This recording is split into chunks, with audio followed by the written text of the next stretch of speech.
never made it, but I know what it takes. I'm motivated by a mix of emotion. Got my statement, and I'm reading it slow so I can understand it fully. Appreciate my standing, go out of this world and right on time. Oh, never in my life have I seen the sky light up like this.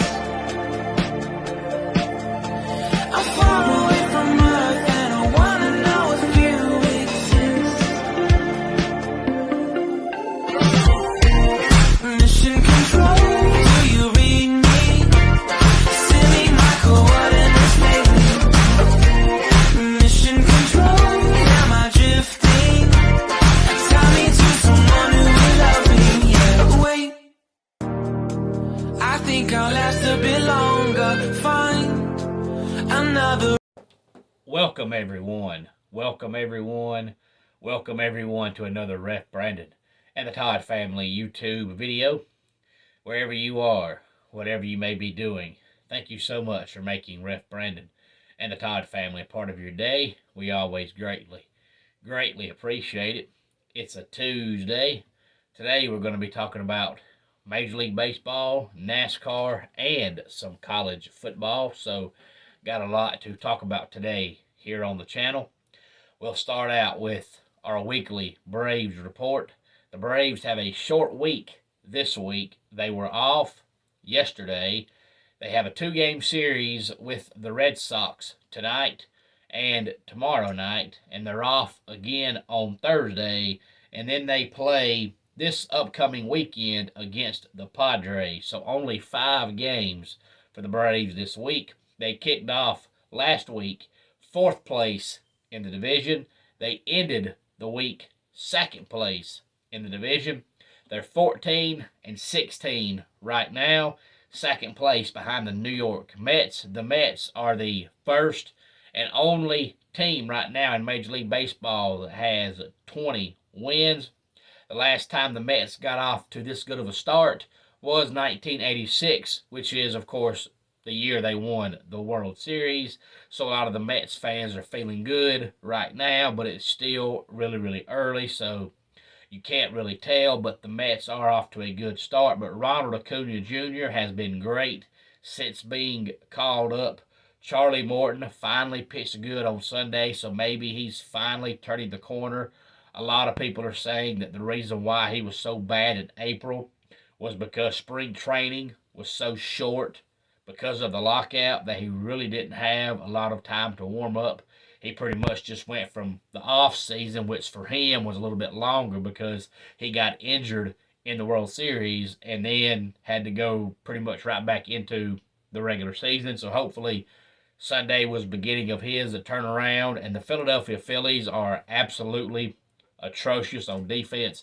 I read an article that said the Phillies went into the season saying offense first, pitching second, and defense third. And let's just hope our defense is not as bad as it looks on paper.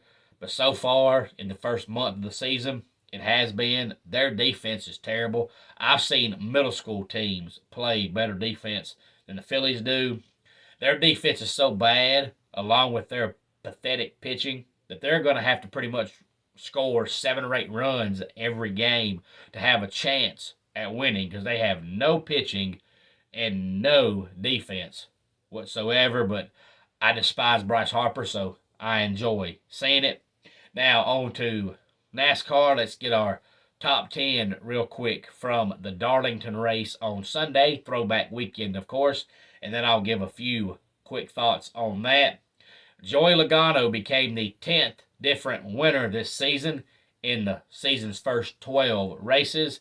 It's his first win in 40 races, his 28th career win. Has not won since the Bristol Dirt Race from last year, which was a little over a year ago.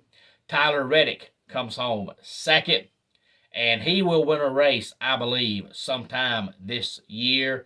He's been so close so many times. I know he hasn't had a lot of second-place finishes, but he's ran up front a lot. I do believe he will win a race before the season is over with. Justin Haley comes home third. Kevin Harvick fourth, and Chase Elliott rounded out the top five. Christopher Bell sixth, Michael McDowell seventh, Ricky Stenhouse Jr. was eighth, Austin Dillon ninth, and Daniel Suarez was 10th. And this Sunday, they're back in action, back on the track at Kansas for the Advent Health 400. Now, a lot of people are upset, and I know it's because it's Kyle Busch. I've said before, and I'll say it again, that Kyle Busch can't do no right. But a lot of people are upset about Kyle Busch leaving his car right smack dab in the middle of pit road on Sunday. But he was involved in an accident, and his car would not turn. They showed the left side of his car before he came down pit road, and the left side was damaged tremendously. There's no way he would have gotten it all the way down into the garage. Last year at Darlington, he was involved in an accident and tried to get down into the garage and hit the cones down there, which was close to some spectators, and he got fined $50,000. So this year, his car wouldn't turn, so instead of trying that again, he just stopped and abandoned the car, and now people are upset about it. But NASCAR can't fine him because you can't fine the guy for trying to go into the garage and hitting cones and then turn around and fine the guy for not going into the garage. You can't have both. You either go in there or you don't.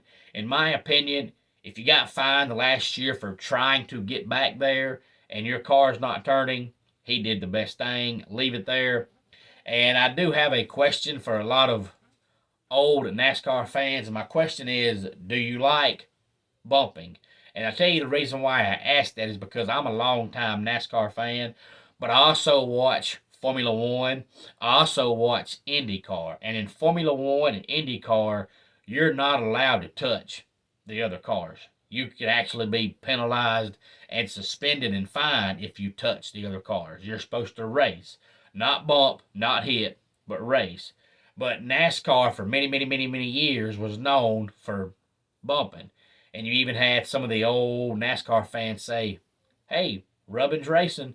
God made bumpers, and bumpers are made to bump. Me personally, I never liked it. That's why I never was a big fan of Dale Earnhardt, because all the races Dale Earnhardt won, he had to win by wrecking somebody. To me, if you're a good race car driver, you should be able to get up underneath them and drive right past them. If you've got to wreck them to pass them, to me it means you ain't no good. And I've seen Kyle Busch win numerous races, over 100 races amongst all three series. And all he does is get behind somebody, either go over them, go under them, and go past them. He doesn't wreck them. He doesn't need to. He's better than they are. He just passes them. But a lot of people like the bumping. And a lot of the old school NASCAR fans have stopped watching it because their complaint has been, man, they just don't bump anymore. Well, this year, it's back. Now, there's been a few races, probably 4, maybe 5 races so far, where the person that won the race just got out front and won the race. But over half the races this year, within 2 or 3 laps to go, has had somebody get behind somebody and bump them in order to pass them and win the race. So if you're an old school NASCAR fan and you like that, then this is about the time you should get back into NASCAR, because NASCAR seems like they're letting it go. The only thing that's happened so far was the Xfinity fight, and that led to some penalties and fines, but that was only because they got out of the race car and started fighting. But it seems like as long as the drivers are keeping it inside the race car, the NASCAR has been okay with it. What Joey Logano did Sunday, to me, was over the top. It was unnecessary. It was uncalled for. Now, Joey Logano tried to say it was payback for William Byron, trying to put him in the wall on a restart with 26 laps to go. But I seen that restart. It didn't look egregious to me. But even if Joey Logano thought it was egregious, this is not the first time Joey Logano's done this. The difference between Joey Logano and other drivers is a lot of drivers will only bump somebody or wreck somebody to win a race, whereas Joey Logano won't. Joey Logano will wreck you to finish in 5th. You know, if you're there, he'll just hit you. But what he did Sunday was over the top. I mean, he measured up and lined up his front end with William Byron's back end and got 5 miles an hour faster than him and tried his best to wreck him. You know, if you're going to get a little bit under somebody and just bump them is one thing, but to intentionally try to wreck them is over the top. But I'm not a Logano fan. I'm not a Byron fan. I'm just a racing fan. But to me, it was over the top. So I'll have to sit back and wait and see if William Byron tries to get his revenge. He needs to, because if he doesn't, then the other drivers are going to figure out pretty quickly that he's going to let you run over him. So I'm anxious to see if and when William Byron tries to get his revenge. He went from a first or second place finish to a 13th place finish because of Joey Logano putting him in the wall. 2 laps to go as they were coming to the white flag. And last but not least, I want to talk a little about college football.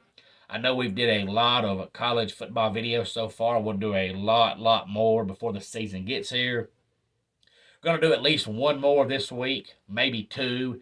If you have any ideas or opinions on what you'd like me to do, please feel free to let me know. If you'd like to see me do another conference power ranking, or if you'd like to see me do another win total for a team, then please feel free to let me know, whoever you would like me to talk about. If not, between now and later on in the week, I will find something to talk about, because there's been a lot that's happened already in the world of college football just this week. I've probably read about 10 different articles just yesterday and today. So I know by the time Thursday or Friday get here, there will be a lot more. Of course, tomorrow being a Wednesday will be our weekly top 10 countdown. So if you have any thoughts on a college football video you would like to see me touch on, please feel free to let me know. Let's go ahead and get our dad joke of the day in here. How do moths swim? Using the butterfly stroke. And that wraps it up for today's Ref Brandon and the Todd Family YouTube video. Until next time, it's Ref Brandon saying, just like in pro wrestling, life can be over by the count of 3. Tell your friends and family how much you love them. Bye.